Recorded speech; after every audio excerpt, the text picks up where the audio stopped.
I'll tell you what I was up to after the break, but I begin the program today with former Virginia Governor Glenn Youngkin.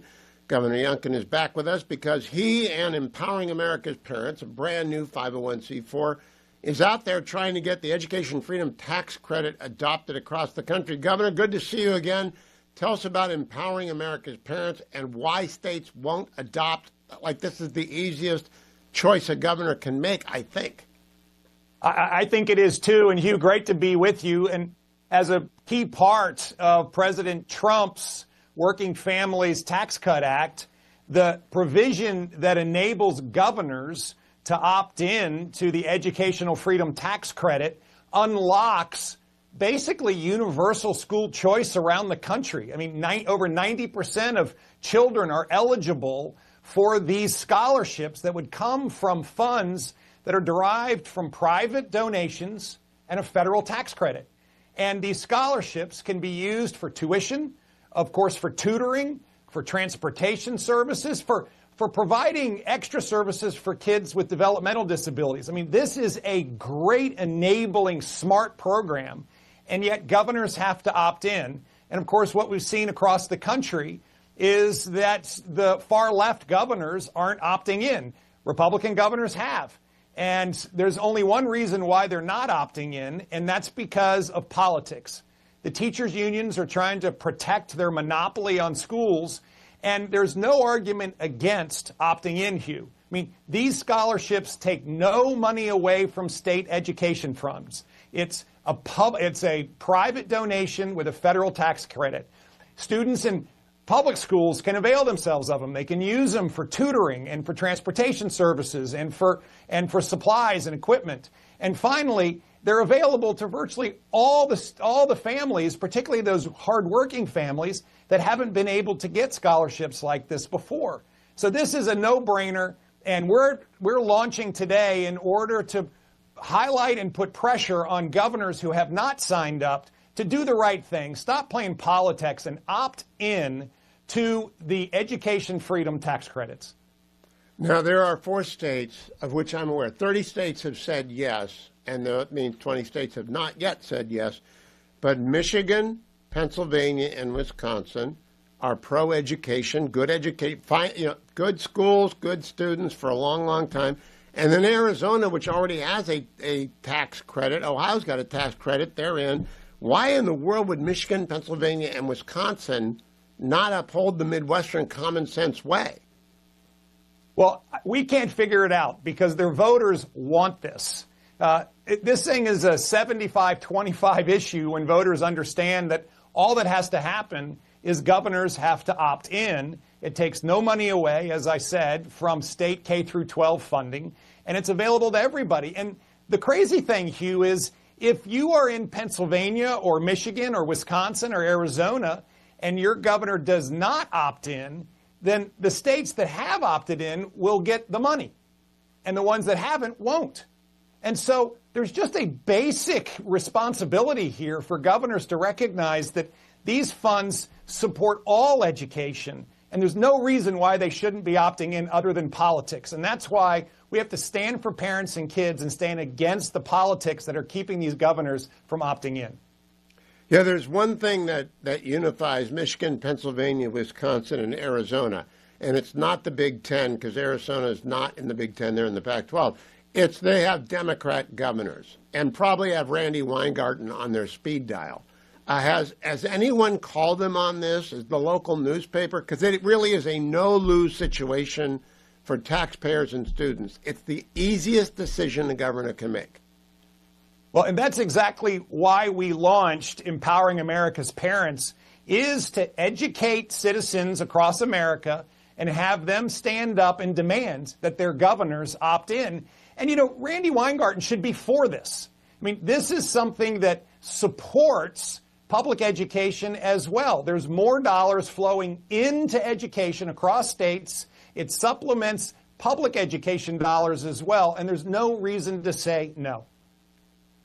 So, Governor, I'm talking to you on the afternoon after a big deal vote in Michigan where Abdul El Sayed I think, arguably the most radical major party candidate in the history of the United States. I mean, we've had Gus Hall, an American communist, and we've had Eugene Debs, a socialist, run before. But I think Abdul El-Sayed is the most radical major party candidate for the United States Senate ever. What do you read into his nomination, into the sprint of the Democratic Party over the left edge? Well, the Democrat Party is in a battle for its own soul. And the reality is the socialists are winning that battle and dragging the entire party far left. And this is, by the way, a candidate and a movement that believes in so many un-American things, literally defunding police, defunding our military, abolishing prisons, letting everyone go who's incarcerated, granting immediate amnesty to all illegal aliens, getting rid of the presidency, getting rid of the Senate, getting rid of the Supreme Court. I mean, Hugh, this is crazy stuff.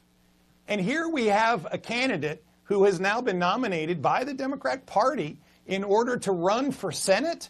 And this is a moment for us to stand up and say, no, Americans are going to come together and we're going to defeat this socialist, if not communist insurgents. And we're going to come together. And this is not just Republicans. Independents and a whole lot of Democrats are going to stand together. And in Michigan, Mike Rogers is a great candidate. And therefore, we should all come together, everyone, Democrats, Republicans, and independents, and defeat this socialist insurgency. And Hugh, we're going to see the same thing next week in Wisconsin, where Francesca Hung is going to win her nomination. And she represents the exact same socialist crazy ideas. In fact, she wants to get rid of Thanksgiving. And let me tell you, she is not going to stand for education freedom tax credit scholarships to the kids in Wisconsin.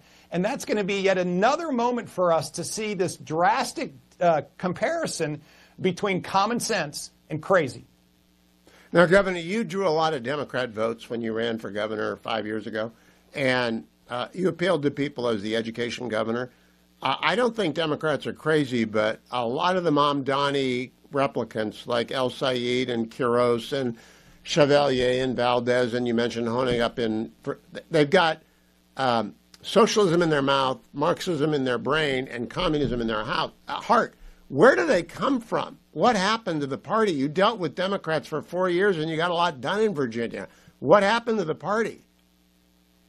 Well, there's been this rise in socialism that has really come from a lot of our educational institutions that are teaching this basic philosophy that's wrong. And then it's compounded by the fact that what I would call kind of establishment Democrats have evacuated their principles and run left. I mean, in Virginia last year, we watched Abigail Spanberger run for governor as a moderate. And on the very first day of office, she picked up her stuff and ran left. And Virginians hate this. I mean, she is the lowest rated governor in Virginia modern day history because people don't want crazy. And the vast majority of Americans view what's happening in the far left Democratic Party as crazy. Everybody understands that we have to fund law enforcement. We have to fund the military. We've got to stand for law and order. The three branches of government have established America as the most stable democratic, or at least republic, in the history of mankind. I mean, this is foundational to the United States of America, and what they're selling is the antithesis of that. And that's why I do believe that this election in Michigan and this election in Wisconsin are going to be key. Yeah, will you be spending a lot of time in the minute we've got left on the campaign trail between now and November? Yeah, I'm going to be helping candidates, and we're going to help candidates in Virginia. Listen, we've got 5 great congressional representatives, and we've got to help them win again. We just fought back this redistricting effort by the far left Democrats here, and now we got to go win these races. But I also am going to help folks around the country. I believe that governors' races have to shine a bright light on many, many issues, one of which, of course, is school choice. And if your governor candidate is against opting in to the federal education tax credit scholarships, then that says they don't care about your kids.